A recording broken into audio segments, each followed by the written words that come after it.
I'm Edie Lush, and I'm here in the Hub Culture Pavilion, here for our annual debrief. Mike Perlis. Nice to see you. Nice to see you. President and CEO of Forbes. 2 years almost to the day, 2 years and a little bit to the in the job. Theme this year at Davos is resilient dynamism. Tell me what your thoughts are on that so far. Well, it's, I kind of pull everything through the screen of the media and what we're doing. And just as the European economy and to some degree the world economy has gone through this really difficult time, I think that around the issue of resilient dynamism, as the economies improve, I think people are very anxious to make sure that they take the right lessons out of the experience, that you don't relax. I think Christine Lagarde yesterday said, first we had collapse, we don't want to have and haven't had relapse, and we can't relax. And I'd say the same things are true for the media business. The media business had a really difficult time in 2008 and 2009, like the rest of the economy. And in some media companies, and I think Forbes is prominent among them, we've learned some, and we're in the process of learning some great new ways to do our business. And the same sort of axioms apply. We had a tough time. We at Forbes are coming back very solidly, and we're not going to relax. We're just going to keep pushing forward with innovation and with a commitment to entrepreneurialism that's always been our center, and keep our momentum. So tell me about the kind of focus on innovation. Been a huge theme. I just spoke with the co-CEO of SAP about the importance of innovation. I'm seeing him tomorrow. Yeah. All right, about importance of creating jobs. So how do you see what part of innovation do you see Forbes doing that's helping that? Well, Forbes.com has been a big piece of what we do for a long time now, for over a dozen years. We have a big digital footprint, and what we've very effectively been able to do is marry the brand authority that we have from almost 100 years of doing business with Forbes magazine with this big digital footprint. We had over 40 million unique visitors to Forbes.com last month. And when we combine that with local language editions, Pan-Asian editions, Pan-European editions, and the U.S. edition of Forbes magazine, the print authority creates this sort of extraordinarily welcome and pertinent front door to our brand.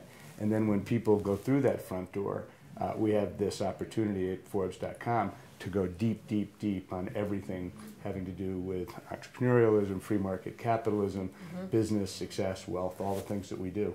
So what do you think is grabbing people the most? How do you keep people the most on your sites? Is it the interest in entrepreneurialism? Is it moving from young entrepreneurs, just startups, to the next phase? Well, it's interesting. We had our big party last night, and that's why I look a little bleary. But we had hundreds and hundreds of people over at the Belvedere, and lots of establishment folks who are obviously very prominent here. But more and more startup businesses, more and more entrepreneurs on various levels of the success track. So we continue there.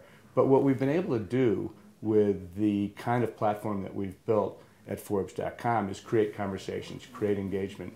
It's no longer just a one-way message coming from the media, the experts, to everybody going to Forbes magazine or to Forbes.com. We may start the conversation, but the conversation boils and churns and extends and moves and creates traffic for us because it's a conversation, because we've engaged people in the process of talking about all these things. So I had Esther Dyson as well in the chair yesterday, and she said the challenge is not to create new entrepreneurs. Of course we need new people, but the real challenge, she said, in order to increase growth, is to move the current level up. So how do you provide the kind of tools to do that? Does she mean take them to the next level? The next level, so help with HR, help with finance, help with skilling them to become the next, Forbes 100, Forbes. Yeah, sure. Forbes 400 and the richest people in the world, right, if you will. I think that she makes a very good point. Entrepreneurship has become sort of the most important thing for young people. A lot of people in the best schools in the world wanted to graduate and go work in investment banking or go work in the corporate world. Everybody wants to start their own business now, and a lot of people have. And those who have had a level of success, you know, are moving up. They meet the same challenges and are faced with the same opportunities and challenges that everybody running a business is, and trying to figure out the right ways to provide all the back-end services that are necessary is important. There are a lot of organizations kind of cropping up and structures that are cropping up that are putting a lot of entrepreneurs together into multi-product, multi-brand kinds of environments where you can share general and administrative expenses and even share skill player positions, if you will, across a number of different brands. So I think Esther makes a very, very good point. It's the maturing of the entrepreneur culture. It's very exciting. So what's next for you this year? What's the big challenge? Well, I think we have, along with all the opportunities that we have, including the challenge of mobile. As our digital footprint gets bigger, and as I said, we had 40 million unique visitors to the site last month. More and more of those people are coming to our messaging through digital. So we have to find the right ways to deliver that. I think we've got a great, great product.